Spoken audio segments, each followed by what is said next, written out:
All right, guys, welcome to another episode of the Buff Show. Today it's me, Peyton Anderson, and Ben Larson. Larson. He tries to do my intro, but it doesn't work. He doesn't let me. So today we're going to do a quick market update. February's numbers for Utah were just released, so we want to give you guys a quick market update on what we're seeing and where things are heading and what's going on. So they release these numbers like the middle of every month. Today we're like the 15th of March. We're actually waiting for them to come in right before we came down here and filmed this. So. Yeah, they just came out. So it's good to have. That's the hard thing about real estate. It's always lagging, but we'll give you the most recent ones for February. So let's dive into it. This first one is a daily snapshot of Utah. And so this compares how many homes are on the market today compared to last year. So today is March 15th. There are 6,656 homes on the market today. Last year, there was 1,906 homes on the market. That's a 249% increase in new listings, active homes on the market. So awesome if you're a buyer because there's way more inventory, but that's quite the market shift compared to last year. Last year was insane. Already at this time, I think I had over 15 deals in escrow. And right now I have like 3 or 15 4. deals between 37 of us. No. 15 deals on just me. by yourself. Just by myself. And now our whole office doesn't even have that. So it's definitely slowed down. Under contract, last year there was 7,475. Today there is 4,527. So a 40% decrease. So it's kind of crazy what's going on. I'm going to read this. It's just like a monthly indicator for the month of February.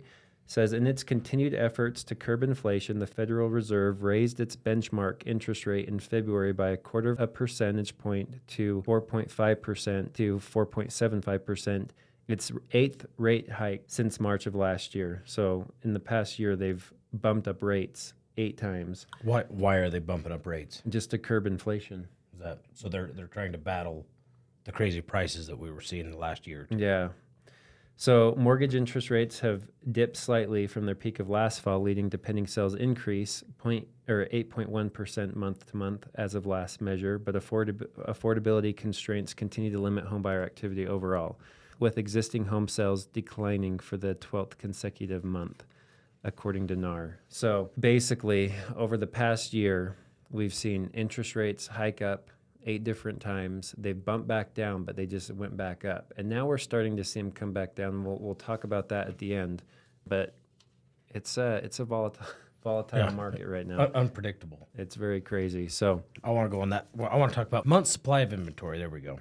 So I'm going to read the definition, and I'm kind of close to this because I have my theories, and Peyton and Austin have their theories. But the inventory of homes for sale at the end of a given month divided by the average monthly pending sales from the last 12 months. So February of 2022, there was only 1 month of inventory in February. So basically, in 1 month, we would have ran out of homes to sell. So this year, February 2023, we have 2.6 months of inventory. So we're getting more houses sitting on the market. The inventory is coming up and staying on there longer. I think that's what you're seeing. We had more inventory last year, but it was getting bought and sold faster. But I think a key thing to realize here, the definition of a buyer's market is when there's 6 months or less inventory. So we're still not even like half of that. People are like, oh man, it's turning more into a buyer's market, which I think it is. It's turning into a better buyer's market, but we're still not even close. If we compare 2008, 2009 to 2012, you were anywhere from 8 to 12 months supply of inventory. So we're a far cry from where we were, 10 years ago. So when you say we're a better buyer's market, we're just slowing down. I don't think we're actually in a buyer's market. Yeah. It's just a really hard, strange market. I don't think it's a seller's market. I think we're in a expensive market. Yeah. It's just everyone's getting stopped. That's why inventory is going up. That's why sales are going down. It's hard to buy right now. Yeah, so it's in a shifting market for sure. But it can it changes daily. Like if rates go down, like it'll light a fire that will be hard to put out. So new listings. This is a count of the properties that have been newly listed on the market in any given month. So last year, February of 2022, there was 4,503 homes listed in February. This year, there has been 3,000 690 homes listed. So that's a 18% decrease in new listings in the month of February. So I want to point that out because that kind of ties back in with this. There's actually less listings in the month of February this year as opposed to last year, but our supply at the end of February is higher. So we had less listings come on, but more stayed on by the end of the month. Right. Yeah. Lesser moving for sure. Lesser moving. Yeah. So, and we're going to kind of tie back in inventory of homes for sale. So the number of properties available for sale in an active status at the end of a month. So these haven't gotten under contract. They're not pending. These are just actual inventory per month. In 2022, we had 4,434 homes that were active for sale in February. This year, we have 8,814 active homes for sale. And I think a lot of that it's dripping over from Previous months. previous months. They're not selling, they're sitting longer. So It's that, just I like think that'll continue to grow. It's because of the days on market is taking longer, which we're going to go into. So, days on market until sale, average number of days between when a property is listed and when an offer is accepted in a given month. So, in February of 2022, it was 28 days until like from list date to when you accepted an offer was the average. Now, February 2023, 67 days on average until a home gets an offer and goes under contract. So it's taking that's a 139% increase on days on market until you're selling. What I think is unique about that, 28 days, like that's less than a month. So you think of these numbers we're talking about, these averages, houses were coming on the market and leaving the market in the same month. So the inventory never really got counted because it was there and gone. It was just cycling so stuff fast. was so fast. Yeah. Yeah. Crazy. All right. So I've got closed sales. A count of the actual sales that closed in a given month. So this is actual numbers and contracts that have been completed, made it all the way through escrow. In February of 2022, 3,431 homes closed in just February. This year, we have 2,676. So about 1,000 homes, 750 homes difference in 1 month of closing. So our closings are coming down, our inventory is going up. But we talk about, we still sold 2,676 homes in February. Yeah. We talk about 2008, 2009. I mean, in 2010, we were right around that same point. We were right around 3,000 homes, 2,000 homes. It's a slower time for sure. It's a slower time, but the market is stabilizing. So yeah. Well, and so I have pending sales, and that's like our leading indicator on like what the next closed sales are going to look like. So pending sales, so these will most likely be closing in March. Similar trajectory. In 2022, pending sales, there were 3,853. In February of 2023, we're at 2,968, so a negative 23% decrease in pending sales. So they're still not really trending upward. It's still kind of flatlining, yeah, or going down. Okay, so we're going to talk about, I'm going to kind of do these together, our median sales price and our average sales price, and tell me how you distinguish your median again. So median is basically you have all the solds lined out and you just start from like lowest to highest and you just start knocking them off until you get to the middle one. That's the median. Average is you add them all up and then divide them by the number of units you had, and that gives you your average. I like to see the median because if you have $42 million one that's added in there, it can kind of skew the average a little bit. The median is like just knocking them off until you get to the middle. But both are good numbers to look at. So I feel like an average can be, a wild card can really adjust those numbers. right, yeah. So median sales price. So that's, remember, when we knock off from the ends, we find just the middle cell. In 2022, the median price was in February was $502,000. This year, we've come all the way down to $464,000 for a median sale price. So affordability is getting slightly better, but not by much. It's down about 7.6% from last year. Yeah. On average, the average numbers are a little bit higher. Last year, you're 630, and this year you're 587,000. So the average numbers are higher, but the split's about the same. So the percent and change is 6.9. So they're saying the same information. They're just pulling their base numbers a little different. So about a 7% decrease from February of last year to February of this year. Right. So And people are always asking me, like, what's the market doing? I think our peak, like where homes were selling the most, was April, May, June, July-ish was kind of the peak. So if you were to look at where we are from that peak, we're probably down 10, 12% from there. Like it just continued to be lit on fire, and then rates just hit us, and then it's been continually dropping since then. But that's crazy. In 1 year, we've dropped 7%, but even more from June, July, or May, June, July-ish. So it'll be interesting to see what happens this summer as things heat up.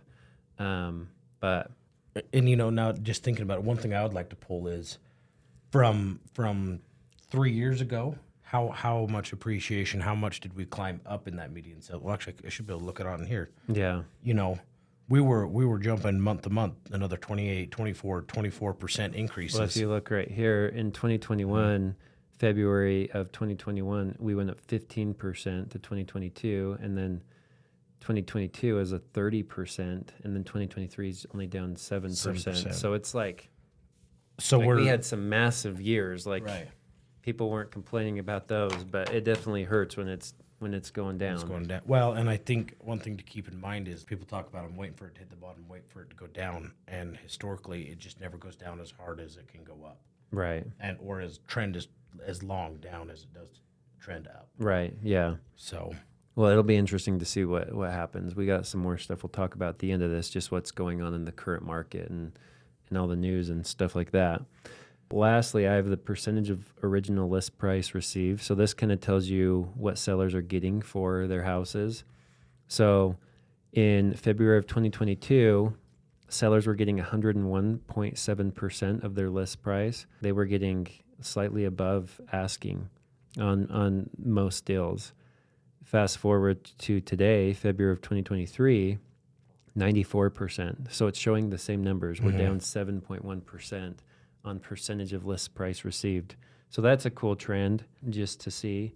It's interesting looking back on this graph. Back in 2009, sellers were getting on average 88%, 89% of list price received. there's That a was one lot of more the- negotiating going on there, and a lot more willingness to drop that price. Yeah, I mean, I've still lost out on a few deals. I have one closing today that we got beat out by $75,000 on a $1.2 million house. Which isn't even what 1%.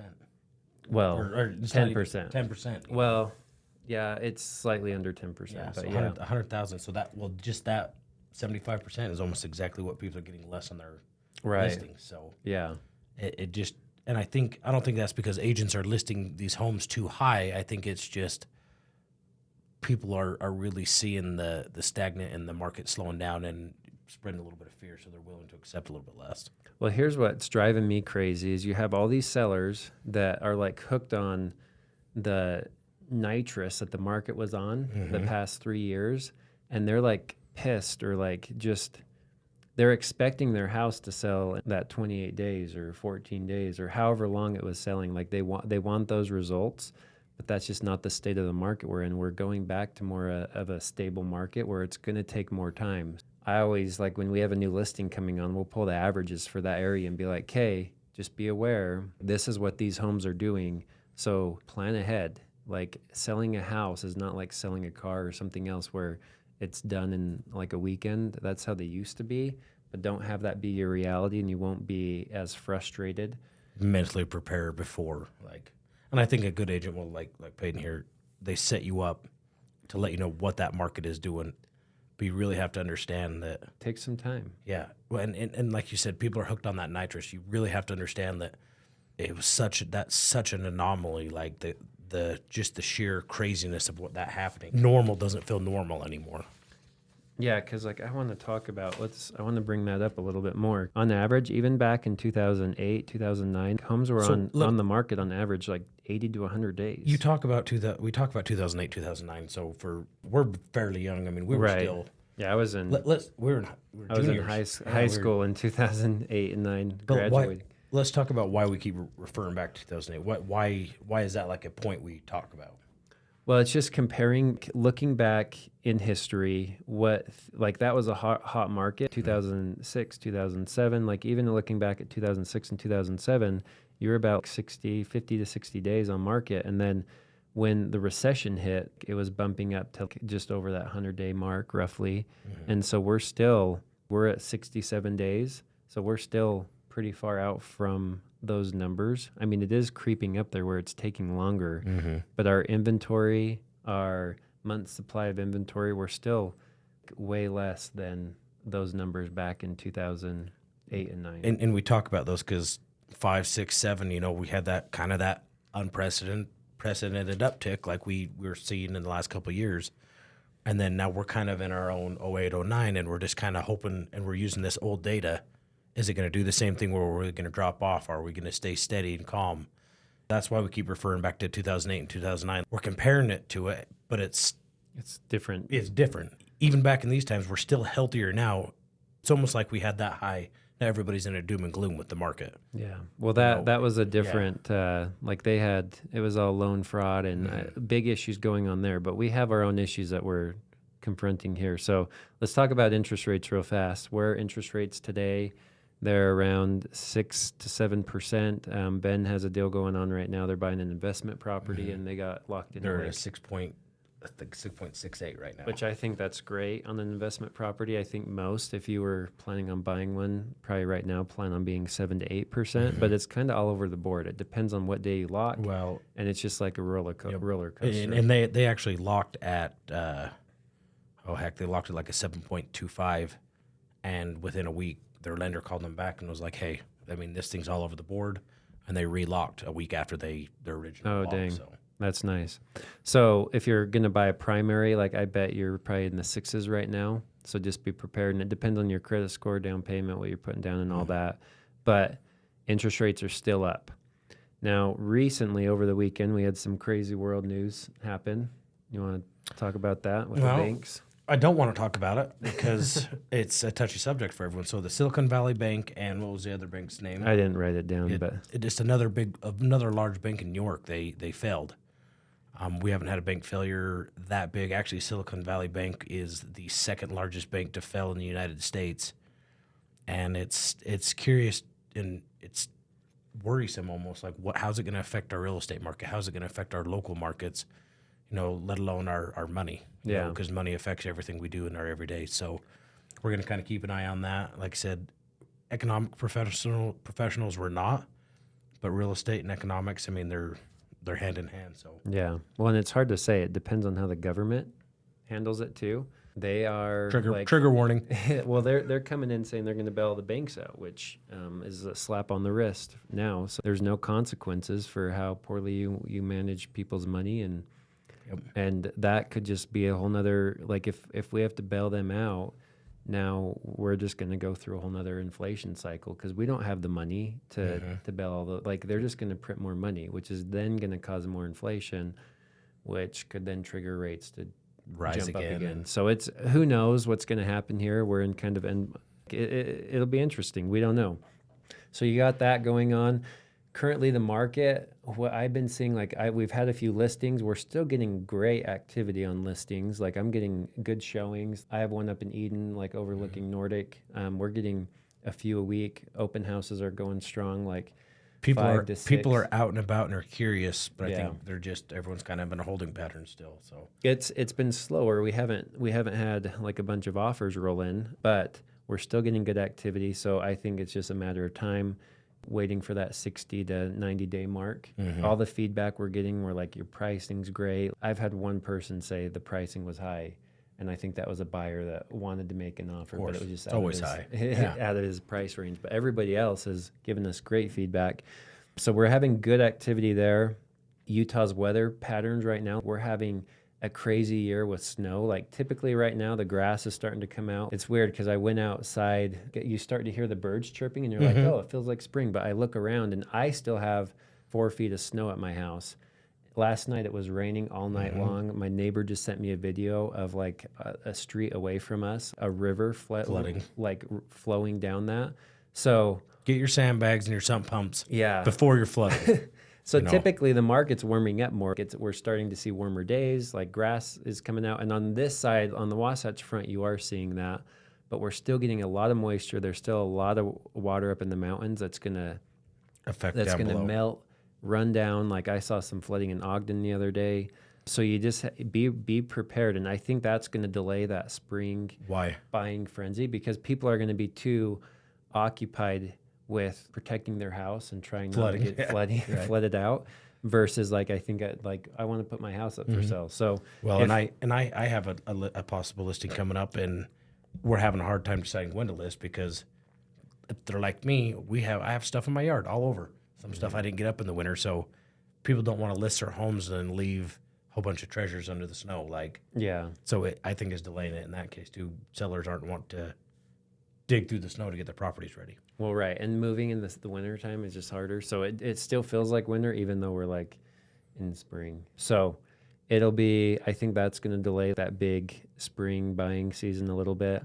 I was pulling the numbers. So Utah, we're up, depending on the county you're looking at, but most areas are 150% or more accumulation on average. So we're getting 150% more. It's crazy how much snow we have right now. Think we'll be in a drought. Not for at least not for another year. Right. We could go through the whole summer and not get any rain and And still be okay. I think. I actually was reading an article, and it was saying that like a weird storm band that we have been in that's been keeping us. Oh, it's out of California. I have to get the words for it, but they're saying that we might see 2, 3, 4 more years just like this, just Ooh. because of the storm system. So That it'd be good. We need it, and it's funny. Everybody's complaining about it, but it's like, we've hey, been begging for it for we the last 10 years. We've been yeah. begging for it. Like Well, last year. Look at all the in Eden, the referendums. Am I saying that word right? the Now you can't say it. yeah no Frick. moratorium. Moratorium. There we go. The water moratoriums Yeah. that wouldn't even allow. I mean, a lot of those are getting lifted. I don't know. Is there even any left in the Ogden Valley? No, a lot of them are getting lifted. Wolf Creek, Liberty's lifted some of theirs. They're not offering everybody to build, but they're releasing water again and building or connections again. Which I think brings up a huge due diligence. People will buy a house in the last 10 years. It might be in a drainage or a wash, like Yeah. you buy your house, Mm-hmm. or two, like was this property ever in? Say the word again. A Moratorium. water moratorium. If we go into another 10-year drought cycle, am I going to have issues? In Morgan, up Hardscrabble, there's probably 10 houses where they have to haul water to the property. So Yeah, I've which seen that. which before. they may not in the next couple of years because the table might come up and their wells will produce well, but you got to really watch and look back to our past weather, and everything affects real estate. So Well, and it's good to be prepared. Like even this building, our office building here, like we have a slight leak and water's coming in. So I'm trying to have our storm drains pumped out and the sump pump possibly put in. But just being aware those once in every 10-year storms so that you're not caught in a house that's your whole basement's going to get flooded out. We regraded our whole yard this past summer. And looking back, I'm like, dang, I probably would have been a little bit more aggressive on it now, looking that we have 4 feet of snow and Yeah. like floods coming down. It's like the snowbanks are going to be like the riverways for this water. I don't know. It'll be interesting to watch it unfold. Wish us luck because by the time we do the next one, we'll hopefully be Either out of it. swimming or not. Yeah, but it's good. We needed it. I'm trying not to complain about it. It's been an awesome year, skiing and snowmobiling. It's been fun with the kids. So that's the market update. Anything you'd want to throw in there, or tips or tricks or anything like that? Like I said, if you're getting ready to list your house and stuff, keep in mind you're waiting for that summertime, but so is everybody else. So maybe consider and weigh your options on getting on the market while the inventory and stuff is low. So you're more of a commodity than Just Everyone- another number. Yep. Yeah. No, I've seen that. It does help to be like one of the first ones there and ready. And even just getting your stuff ready Yep. helps. And if you're a buyer, there's some good deals happening. If you find the right seller, like although we're not in a buyer's market yet, there's a lot of sellers that are expecting that 2-week close or need a quicker close because they didn't plan right. And you'll be able to get, better than like a 7% price decrease from them. So finding those sweet deals, they're out there, and just hitting the pavement looking for deals. There's some good stuff out there, way more inventory, and it's actually a breath of fresh air, the market we're in. It's slowing down. You can Yep. think about it. That's exactly. There's time to think. We have one right now where I mean, we have a very small gap from what the sellers need and what my buyers want, and it's You can wait. normally, yeah, you know, back a couple years ago, you'd scream out and be like, "Someone's gonna come in and steal this," and it's like, well, I mean, they could, but let's really think about it. We have time now to breathe, and you don't have to make, as my buyer actually said to me, a very emotional buyer decision. Like, you don't have to buy the house then fall in love with it. We can make sure it's what we want. Yeah, no, that is a good point. So, anyways, great things happening. Reach out if you guys have any questions, and until next time. Hey, and if anybody has any comments on like if we sound like dorks or if you want us to do it different, let us know. Comment, share. Yeah, we'd be happy to switch Well, things up. this is new. We're just trying to get the information to you. Exactly. Thanks, guys.